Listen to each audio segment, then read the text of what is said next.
Wow, that felt very good.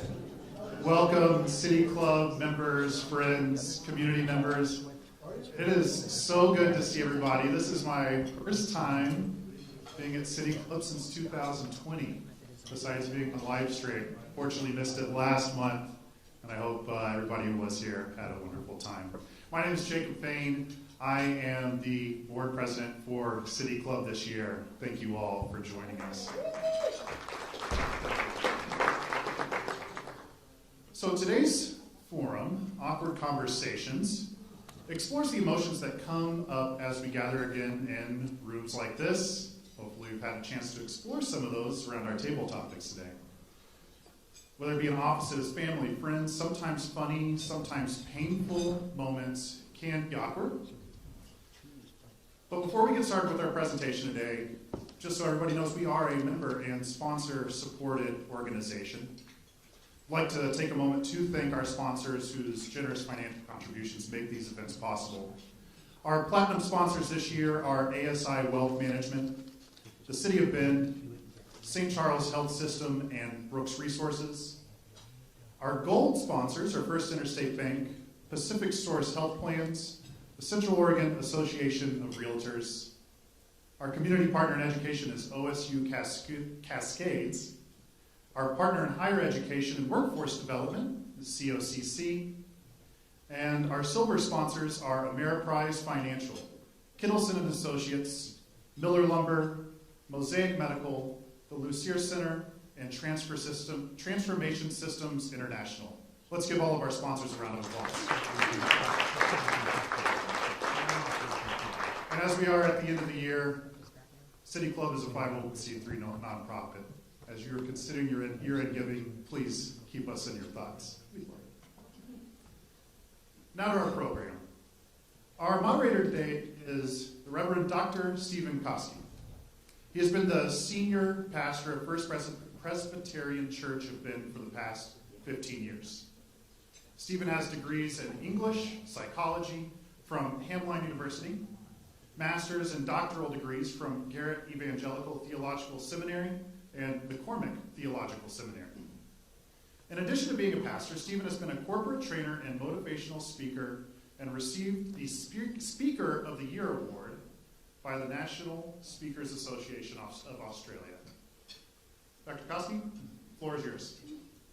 After more than a year of interacting via Zoom, essentially interacting with each other from the chest up, I realized for the first time as I was thinking about today, I actually asked myself the question, am I wearing pants?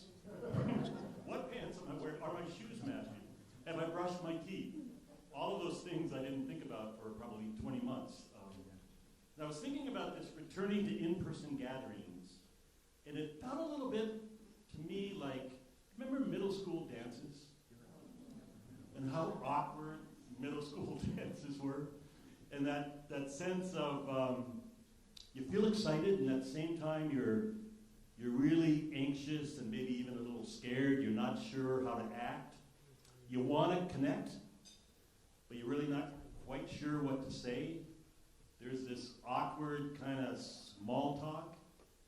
Like this week, I think I've heard 20 times, are you boosted?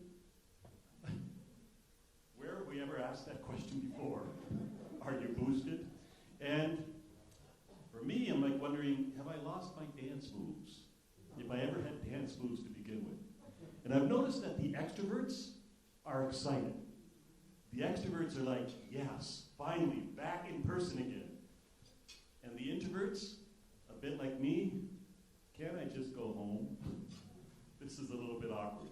So today, we have the perfect panelists to help us navigate the awkwardness, maybe to find our footing again, to understand the landscape that continues to seem to be changing, and in the midst of that changing landscape, to create meaningful connections, to consider self-care, and build resilience as we move forward.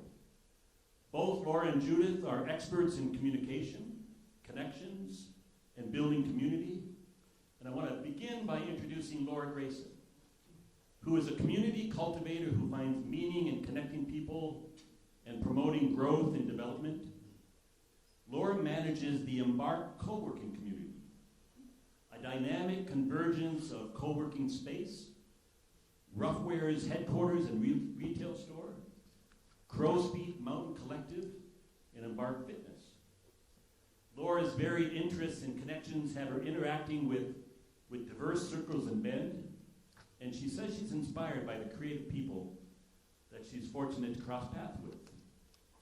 Laura and her husband Russ have journeyed and explored the past 30 years together of life, and during that time they've raised 2 funny, kind, and intelligent daughters, and 4 rambunctious, chaotic, and scheming husky dogs.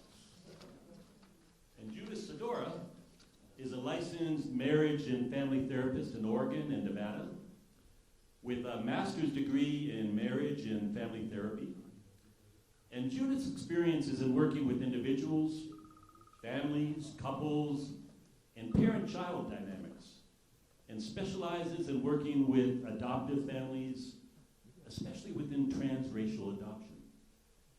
Judith is currently a university supervisor at Oregon State University, offering group supervision to clinical interns in the professional counseling graduate program, and an assistant for the Diversity, Equity, and Inclusion Lab. Judith values collective community engagement and engaging in spaces where accountability, growth, continued education, embodiment practices, and relationships are cultivated. Wow.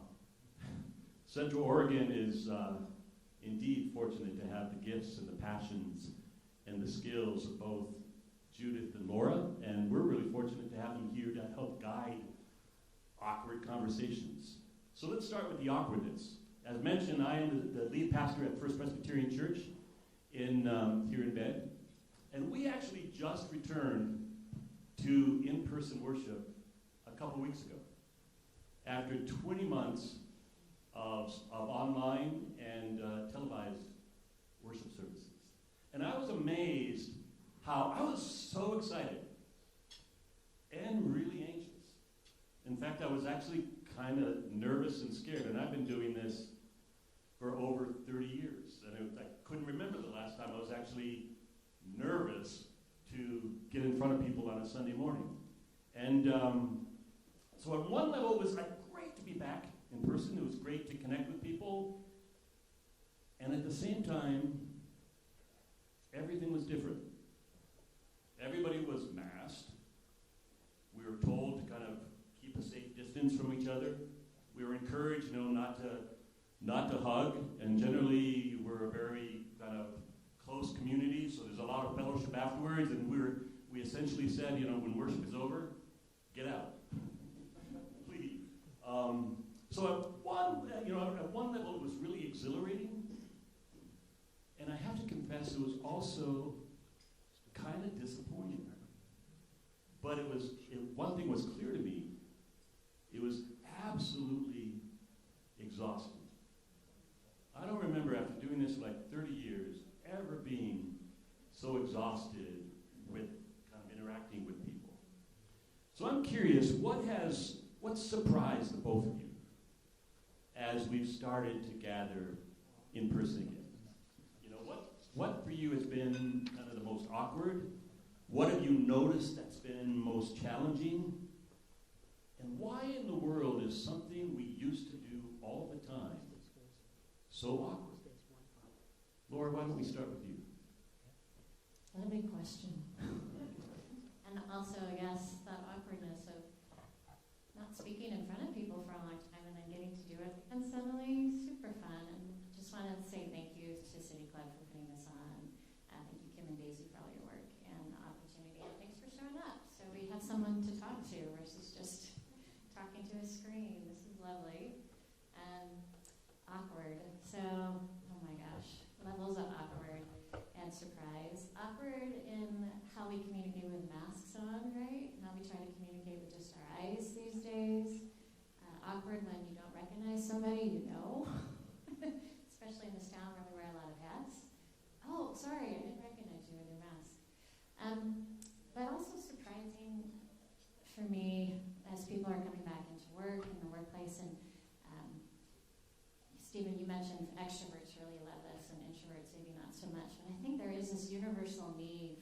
psychosocial integration and feeling a part of something larger than yourself. And we've been so isolated. So having a community or any kind of community has been something that I really seen people thirst and quench for. Even if it's part-time, and there's been a lot of new freedoms with remote working that people have over their schedules and a sense of sovereignty, but yet they still want to come in to a place where there's people. And I've had people tell me, yeah, even if I don't talk with anybody today in the building, I just really like being in the building because I know there's other people here. And that separation of my work life from my home life, and we can go into that more. So I'll stop there. I'll let Judith take over, but just some initial thoughts around awkwardness. Hello. Oh, yes. What was so interesting is, Stephen, when you mentioned exhaustion, I think that's the take that I've taken out of this is I've realized that for myself and being in, the private spaces of working with clients and navigating, because I did telehealth throughout 2020, 2021. And so what I realized the most is that is how much as individuals we put on when we're amongst other people, when we're with family, when we're in collective spaces or we're at conferences and such. And so I realized for myself, oh man, I'm exhausted. I've always actually been exhausted. I just was trained to be okay with how I engage with people all the time. And what COVID did for me in getting the space that I need, and for a lot of my clients, is it allowed me to stop and think about how the quality of my engagement when I'm in spaces, and where is that coming from, and am I on all the time, and why am I on all the time? And so when you're talking about the exhaustion, that's the thing that hit me the most when you said that. I'm like, yep, that's me. And so what I've noticed is what's different for me is having to navigate, okay, I'm about to go to a social space, but I don't have to do so much. I don't have to be on as much. I don't have to have as much anxiety to show up for someone else or to meet certain expectations. It's the holidays right now. I don't have to meet certain expectations that I would have had to meet, pre-COVID. That probably would have caused me some anxiety or whatever it is. And so navigating the exhaustion, I think, is probably the most awkward thing that I've had to deal with in a positive way, because it's really allowed me to really process and evaluate how I show up in space differently. But yeah. I want to make sure that we have an opportunity to interact with all of you as well. There is an opportunity to text your questions, and I'm sitting here right now. I have no idea how you do that. So, is it on the screen? There you go. That's how you do that. But we would love to make sure a little later on that we actually have an opportunity to interact with you as well. So feel free to text the questions. I was thinking about this whole returning to in-person gathering. The one thing that I wish is, what I love on Zoom is I have the stop video option. That to me is a lifesaver. So I kind of wish when we return to in-person, there has to be some way that I can stop video, right? So one thing I wish we could do. I was thinking about it in terms of, when you return to where perhaps you grew up, or where you used to live, or maybe you return to one of those class reunions where you haven't been in years and years and years. And it's like returning home. But things have changed. And you're wondering, well, how has it changed? Will people be different? I know when I went to a class reunion, I knew people would be different. And will I actually have anything to say to them? And how will their experience for the last 10 years, in our case for the last 20 months, have been different than my experience? And how do I manage that? And how do I create space for that? So I'm just kind of curious with sort of just all of the mixture of emotions of returning, both your own emotions that you've been carrying for the last 20 months, and then interfacing with the emotions of everyone else. Any thoughts about how to manage that, how to navigate that territory, or anything that you have observed? Why don't we start with you, Judith? Yeah, I think I think that all of that is different depending on the individual, right? Their diverse background, the layer for me that can be different than some of my colleagues is, COVID wasn't just COVID.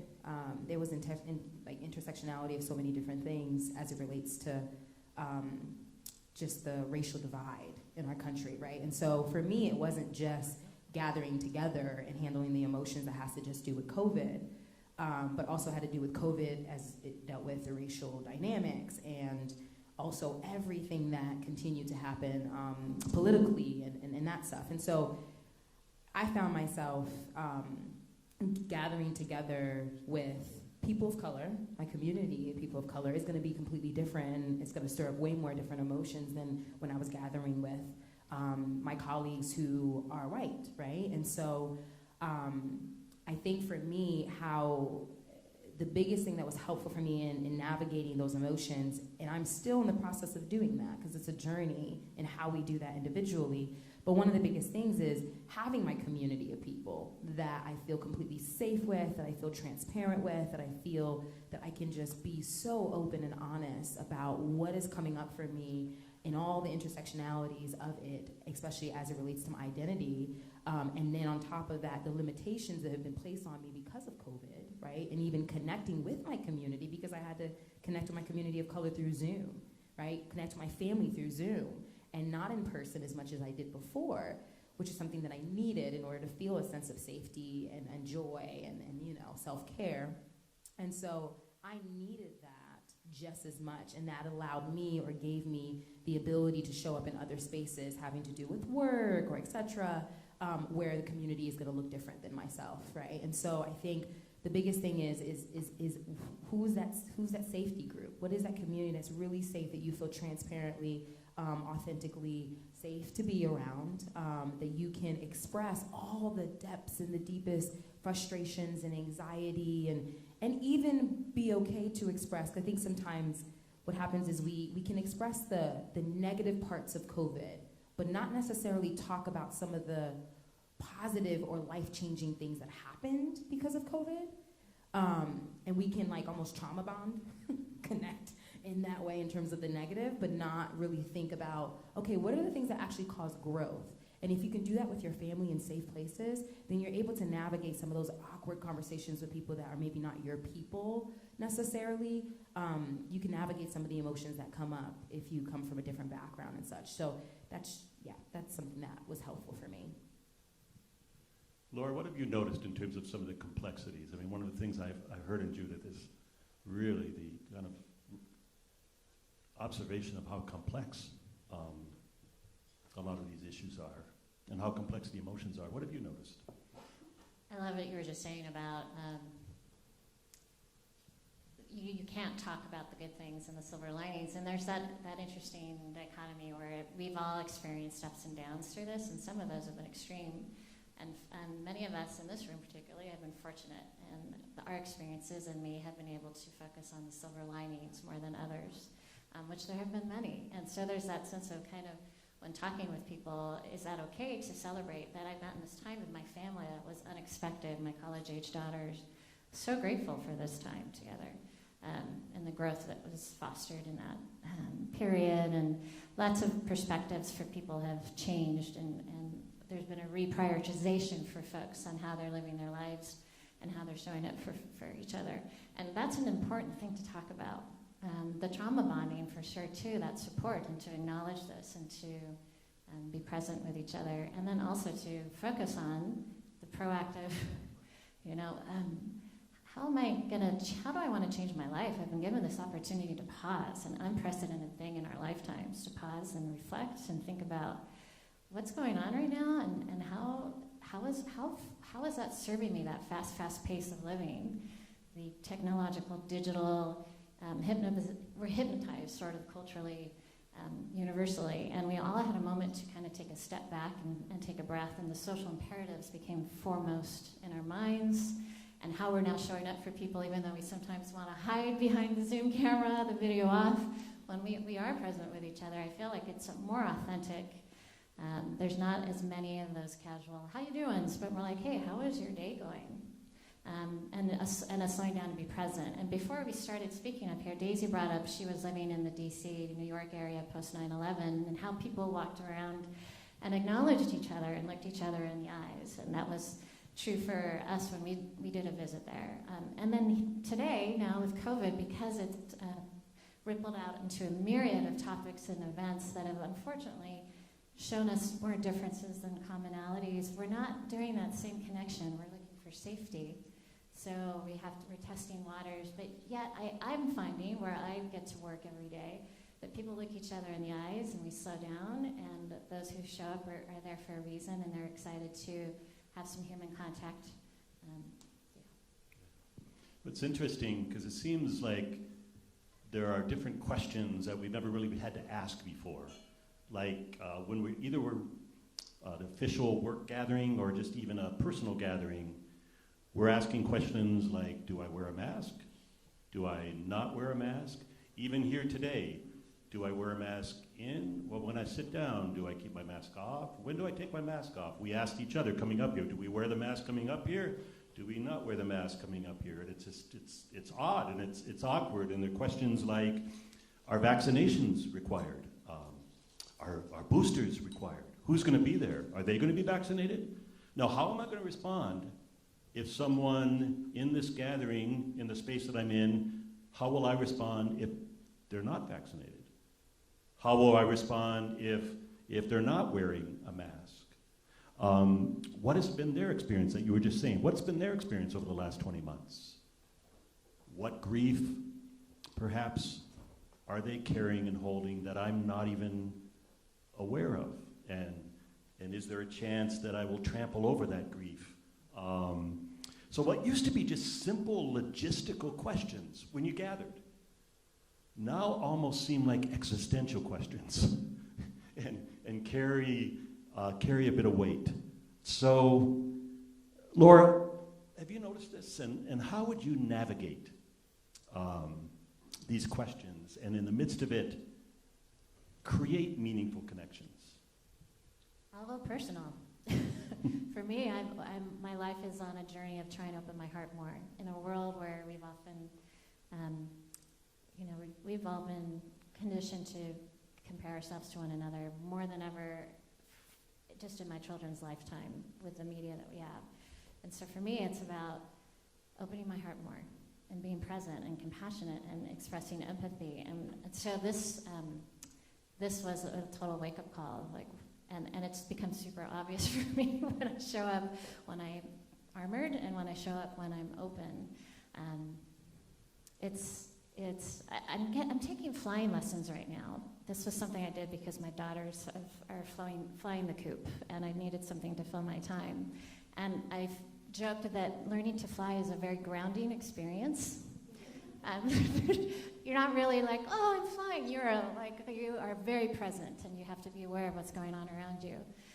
And there's some immediate things that happen. When your mind is squirrely, the plane gets squirrely. When your mind is calm, the plane is calm. Calm mind, calm life. Present mind, present life. So this is my journey right now during COVID. These complexities that we're talking about, trying not to step on others. I find that when I show up truly with my heart open, I don't have to cognitively think about not stepping on others because my heart is open. That's not going to happen. And it's a practice. Yeah. I have an English cream retriever, and I was working with a trainer, and that's the first thing the trainer said is, do not match the energy level of your puppy. That won't work. That if you actually can be calm and centered and present, you will notice that your puppy will actually match your energy. Judith, what have you noticed in terms of kind of navigating the complexity of all of these almost existential questions? Well, I'm a very spiritual person to begin with. I'm always asking those questions. Not in relation to do I wear a mask, am I vaccinated, because that's brand new for me. But I think I love what you're saying, or in terms of like the calmness. and being present. And when I am, then I'm not stepping on any toes, right? Or whatever it is. And so when I enter spaces, like even coming in here today or even traveling, and I'm asking those questions of like, what is it gonna be like? And the person sitting next to me and what is, like all these questions, I do have to be in this place of like being completely centered, like my self-care.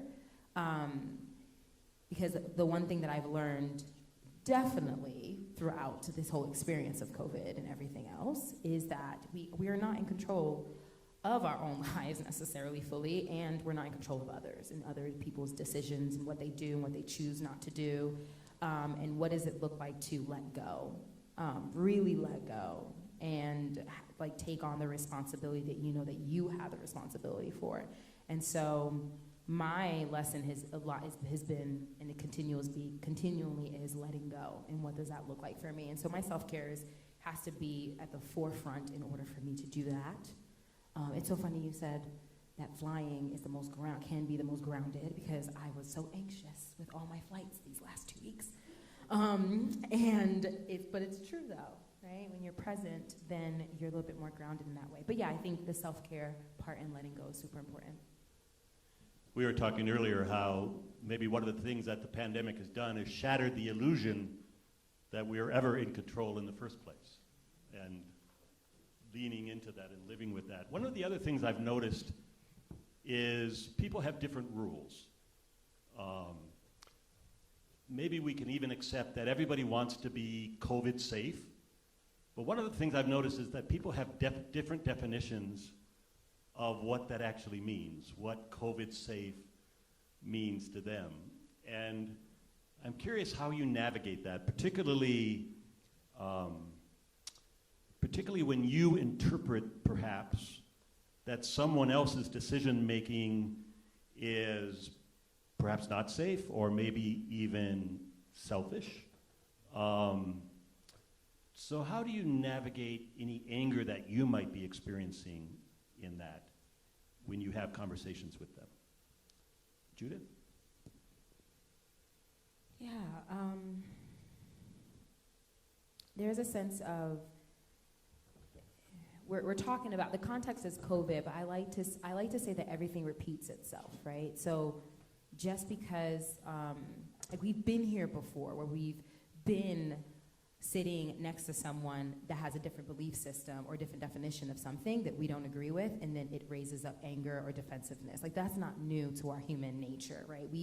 If you're in relationship, unless you live in a cave, if you are in relationship, then you have experienced what that is to be around someone who's different in that way or have different belief systems of what safety is and such. And so for me, I'm very thankful. One of the things that makes me very thankful about being a therapist is that it allows me to have more empathy and compassion, because it requires me to listen, to not have assumptions, right? And I'm trained and I practice in my own personal life and in my career to not have the assumptions and to listen and to lean in with more curiosity, which actually just is humility, right? When you lean in with more curiosity and you ask more questions, you have more humility.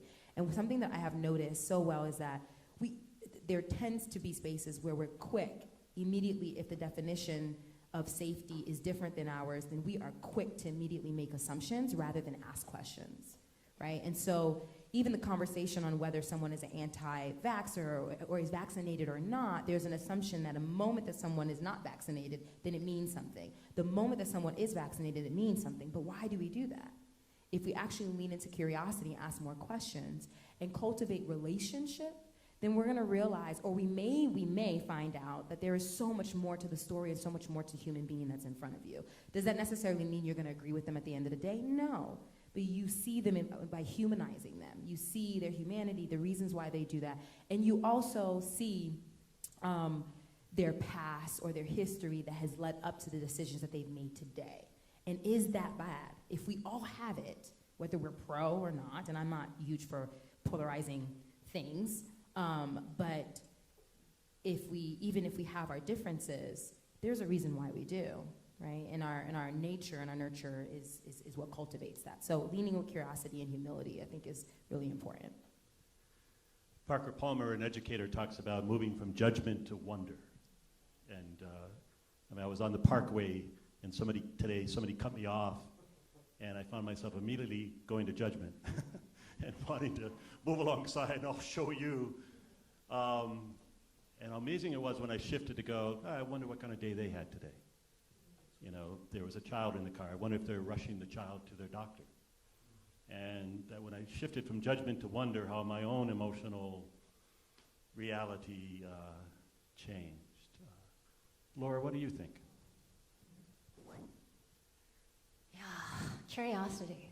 How do we foster curiosity about each other? Because we're doing a lot of judgment. And it's so ironic because we're in this time where we're talking about diversity and equity and inclusion. And I'm wondering about all the increased labels. Vaxxer, non-vaxxer, blah, blah, you know, and what is that serving? And how, it's not, as we look around, it's not really serving us so well.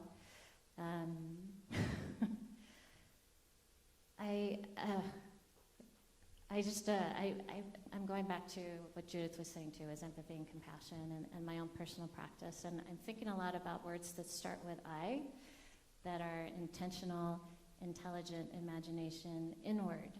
In a time where we're pulling outward, it's all, I tend to go negative on social media and all the screens, and having watched two daughters who grew up with very limited access to screens intentionally by design, so they would cultivate their own storylines versus being passive, and watching in their lifetimes how we are all such captive audiences to these screens, and it's a very passive programming, and we have to re-engage, disconnect, connect to inward. What am I getting from this? What does this media serve me? Before I digest this, asking those questions, how is this going to serve me and the people around me?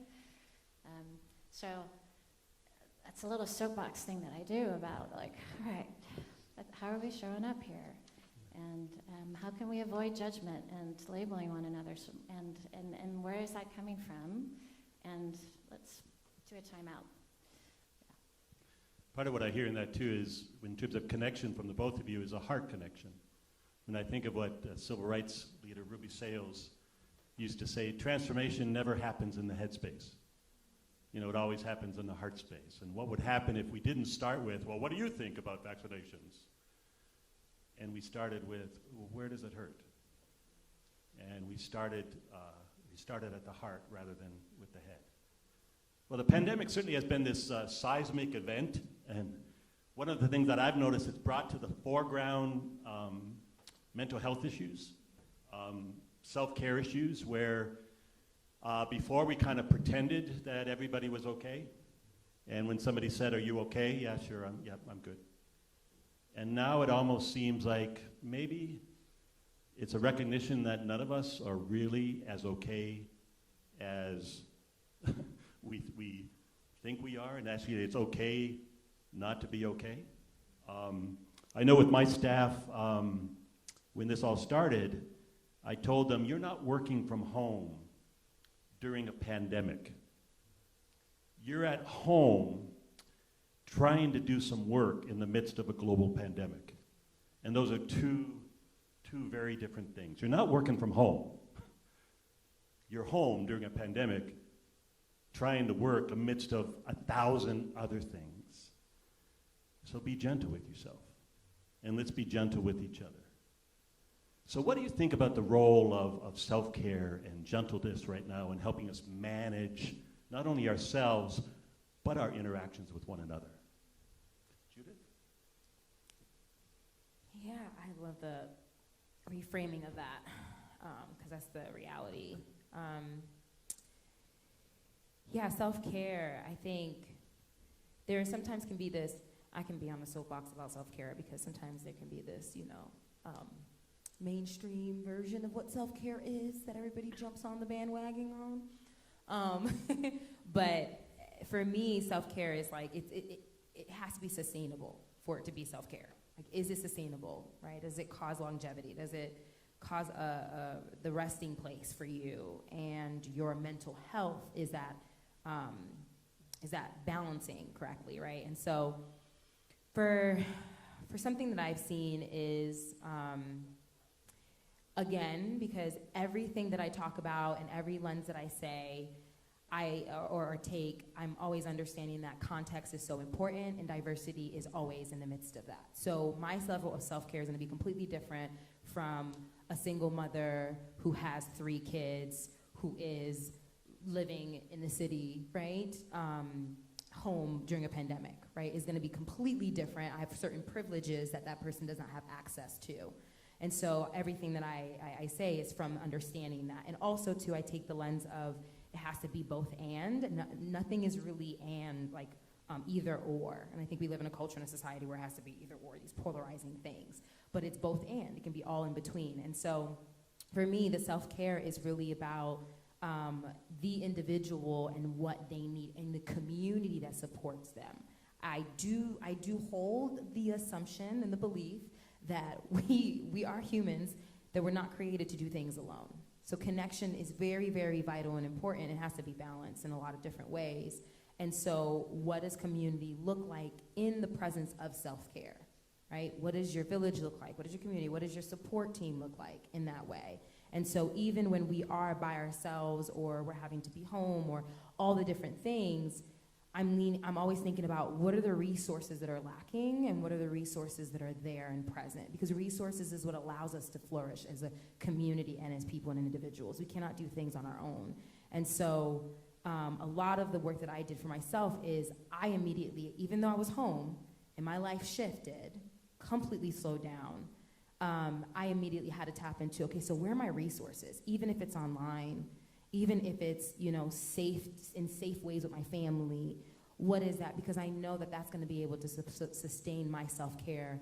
And of course my self-care is going to look like many different things, my spiritual practices, exercising, all that kind of stuff. But where is my resources to support the self-care that I need to do on a day-to-day basis? And so I think that's really important.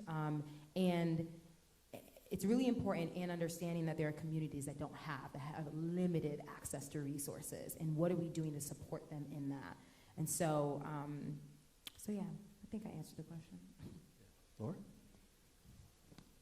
I get to work in a building where there's many 4-legged people as there are 2-legged people. And I'm bringing up dogs because they're beautiful examples of being in their bodies, and they're kind of like working with toddlers who are so curious and open-hearted. And so I get to go in, and then in a time where we're not allowed to, or maybe not supposed to touch one another anymore, but we really, really need to be touched, and we need some oxytocin, the dogs are there saying, oh, touch me, yeah, right there. And so we're... I immediately I'm so grateful for touch in my life, and there's a lot of practices. We are surrounded by this pristine wilderness playground, and so how fortunate have we been to get to go out into the woods. My daughter had a friend visiting from New York City. She was with us last week, and during COVID, the only tree she saw for over a year was just that one planted down the block. And I thought, oh my goodness. So for us to get to have this beautiful nature, to get to feed us and to get to play and move our bodies and exercise because it's accessible to get outside, we get to be examples of play and shine that light and be, just, hey, there's still life, and we need to balance this right now and remind ourselves through a positive framework from a foundation of gratitude, what are we creating moving forward from this place? And can we launch from this place of gratitude and acknowledgement and grief and fully being present in those moments? We lost a loved one in our family last year during COVID, not due to COVID, but the complications of that and not having access to that person and what it looked like, and knowing that there are a zillion of these stories. And so showing up and seeing each other, really seeing each other and acknowledging, and then also being okay with, yep, and we're still going to play and sing and dance and listen to music and celebrate life. My wife was critically ill about 2.5 years ago and spent 5 weeks in the ICU at OHSU on a ventilator, and the doctors actually didn't think she'd make it, and I thank God every day that she did. But the head of the ICU at OHSU, when she was finally discharged after about 8 weeks, said to both of us that this experience will have changed you. And you probably don't know yet how you have been changed. But it will have changed you. That healing, he said, healing is not returning to what was. Healing is moving forward and being open to what still might be. And then he said, so be gentle. Be gentle with each other and be gentle with yourselves. So I was thinking about kind of the awkwardness that we're in and the challenges that we're in and this different place that we're in, that it's not returning to normal because, as you mentioned, both of you have mentioned, there are certainly aspects of normal, what used to be normal, that aren't worth returning to.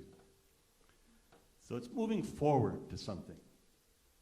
So in the midst of the awkwardness, how do we move forward in a way where we can kind of develop a resiliency to move forward, but also strengthen our common life together?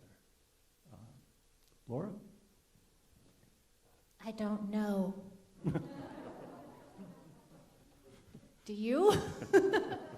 I think it's of the stuff we've been talking about. I think it's practicing and having great days and not so great days. Yeah. And resiliency. How do we foster resiliency? We're made of it. Look what our ancestors have gone through. We are a lot more capable than we're telling ourselves we are. We're very strong and very capable. And remembering that and reminding each other that. Just kindness. What does kindness feel like? Yeah. Judith?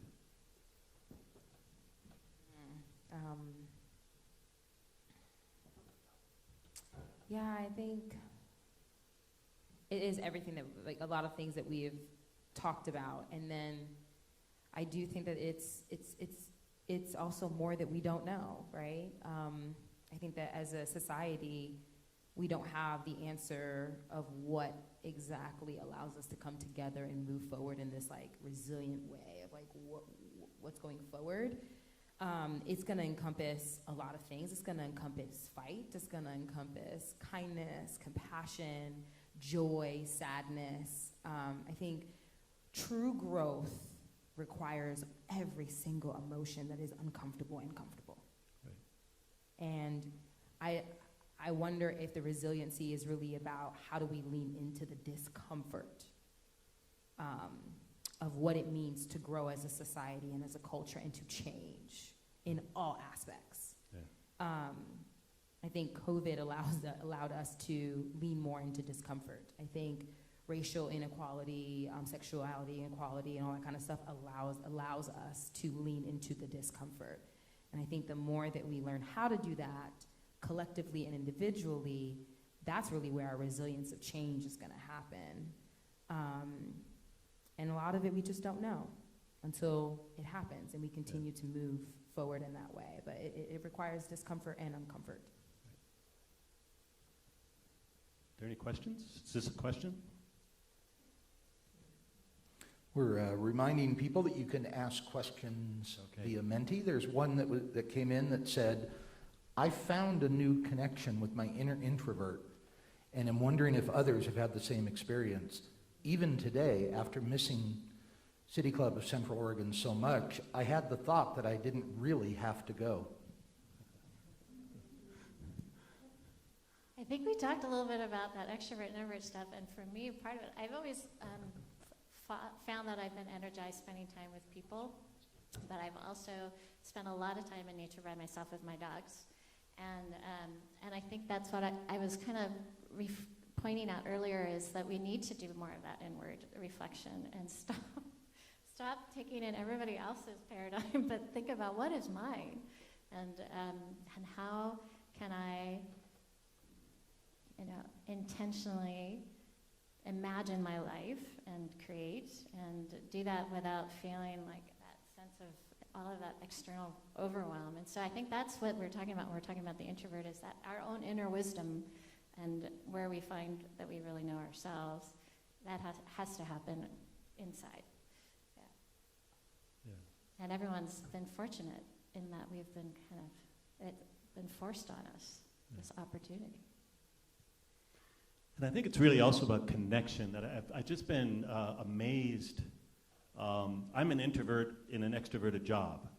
So what that really means is I love people, I love these kinds of events, and I love the interaction, but after them, I'm toast. So what an introvert does is an introvert loves to be extroverted, but then seeks to restore one's energy internally. So that's where I'll take my dog and I'll go for a walk, or I'll meditate, or I'll do yoga, where an extrovert will say, okay, where's the next gathering? And we'll get energized that way. So I think it's also just being aware of how you restore yourself, how you kind of renew your energy. I mean, I never had thought in my wildest imagination that Zoom would be positive. And this morning, so all during the month, I'm a pastor, so it's Advent for those in my ilk. And every morning I've done a 30-minute devotion on the poetry of Mary Oliver. And poetry is a language for which there is no defense. And so we just read a poem, and there are about 40 people who gather via Zoom from across the world. So what's really beautiful about Zoom is if I was doing this at the church, I would just have the people who are here in front of me. And now I have people from across the world, and I wouldn't have imagined that we could connect. But it's really been this beautiful gathering of vulnerability.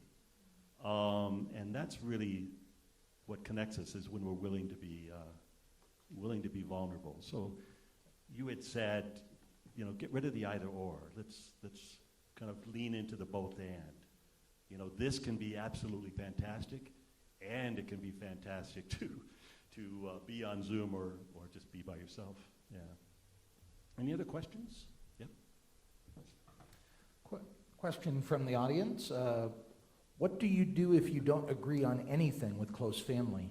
Hoping we can talk about difficult conversations, not just how to survive the pandemic. I know, I was looking at you. Cut them off, I'm just kidding. Yeah, so one of the things that I've had to in my series of working in spaces where I've worked with agency or working in nonprofit, in different communities, is balancing that sense of the self while also balancing the need for community and connection. And I have a history of being codependent. I know this about myself and have worked very, very hard to fix that, work on that.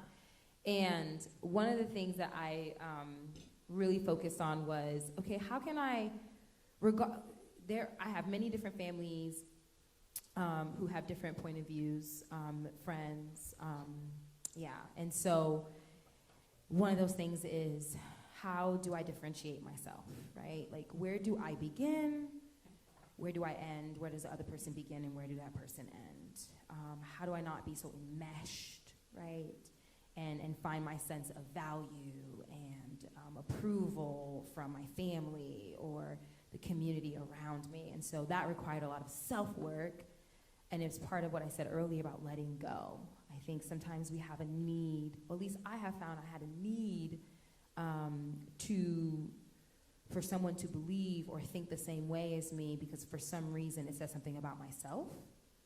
And so that was about me, that wasn't about the other person, right? And so I think that there is levels of advocating and justice work.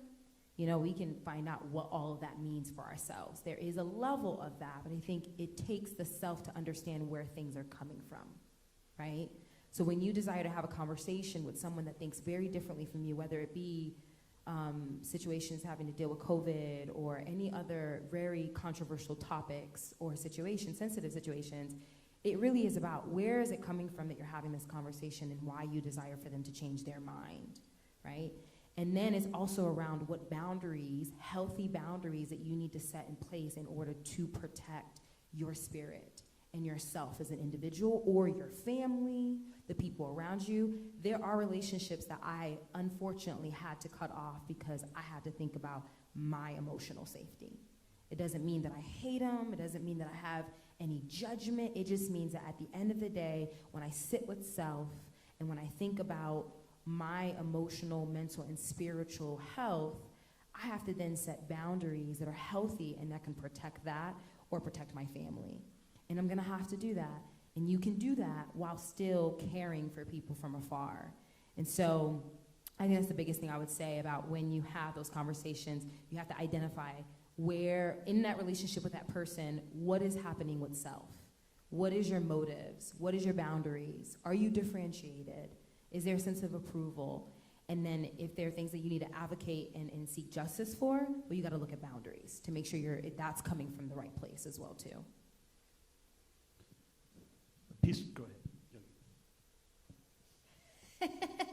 I can't speak from a therapist point of view, but I can speak just from this thing that we've talked about is staying present and trying to be aware that we're always comparing and looking for everyone. I love what you said about, that was on me, that I'm looking for someone to agree with my opinions because I'm looking for some kind of external validation.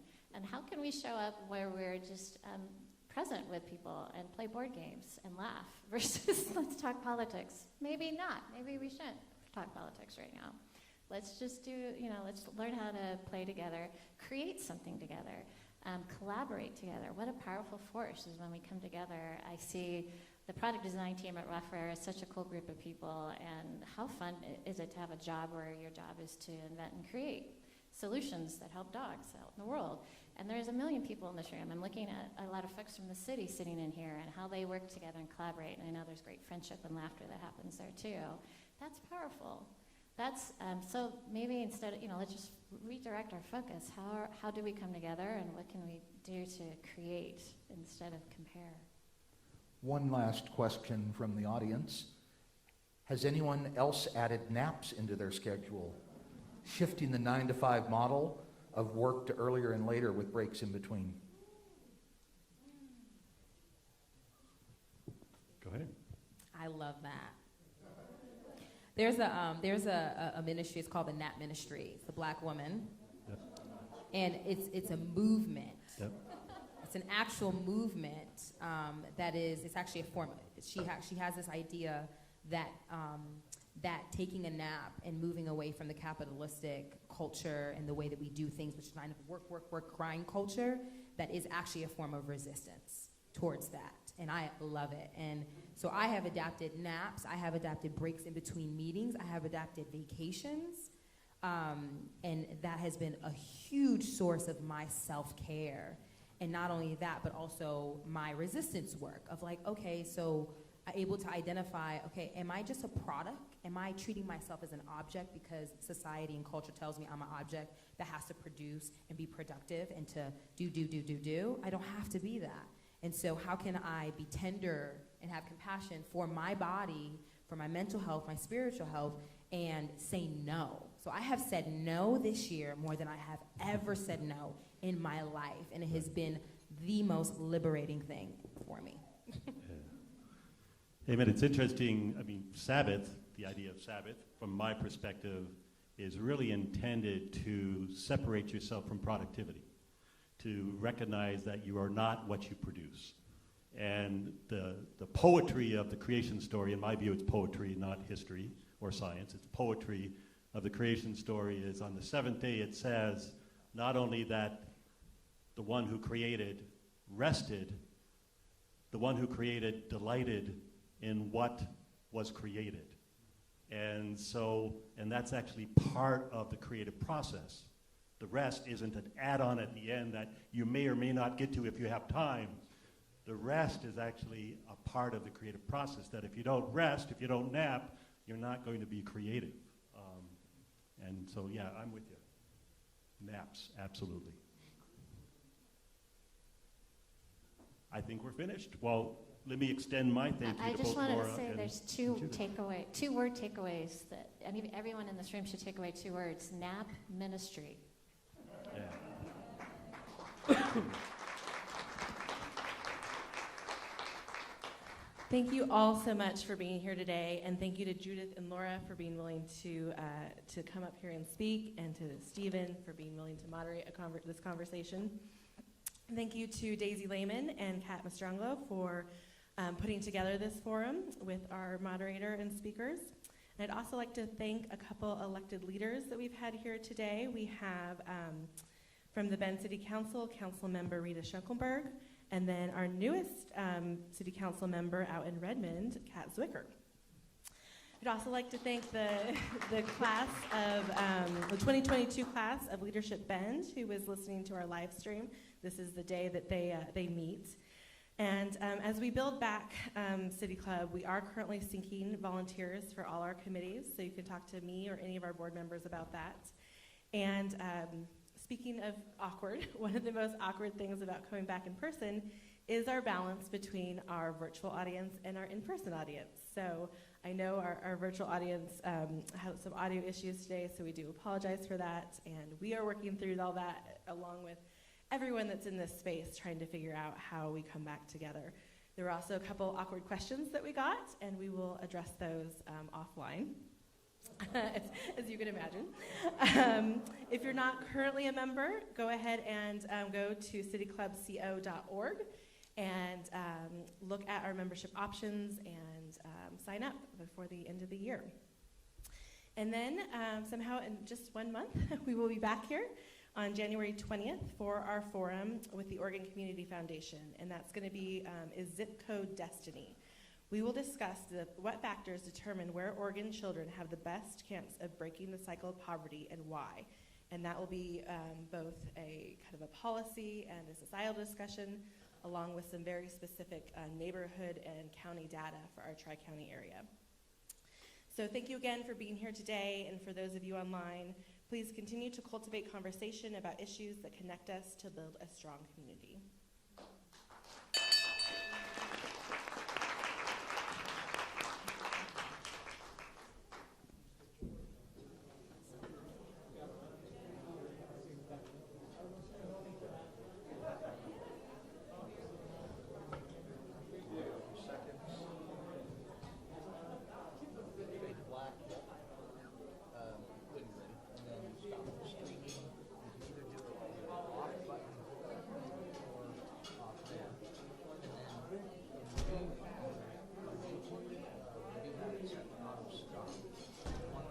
Once it goes to, I think it's 15 seconds.